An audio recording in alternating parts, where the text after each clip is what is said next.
Inner বক্তব্য, কোরআনে কোথাও লেখা নেই যে 5 ওয়াক্ত টাইমে টাইমে নামাজ পড়তে হবে, অতএব নামাজ 5 ওয়াক্ত টাইমে টাইমে পড়া যাবে না।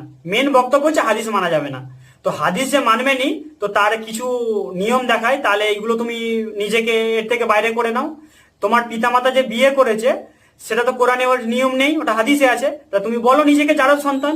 তুমি যে কলিজা খাও, তুমি যে মাছ খাও, এটা কোরআনে নেই, এটা হাদিসে আছে। তা তুমি এগুলোকে বলো যে আমি হারাম খাই।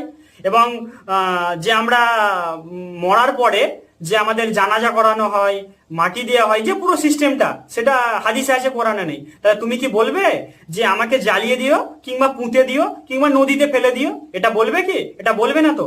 তবে মানসিক যে তোমার রোগ আছে না, তার জন্য ভালো ডাক্তার দেখাও। ব্রেনের কোনো ভালো যে যারা মানে অ্যাডভান্স ডাক্তার আছে তাদেরকে দেখাও। এরকম মানসিক রোগীরা মানে বক্তব্য এখানে এসে দিও না সোশ্যাল মিডিয়ায় উল্টো পাল্টা। এখানে মানুষ এখন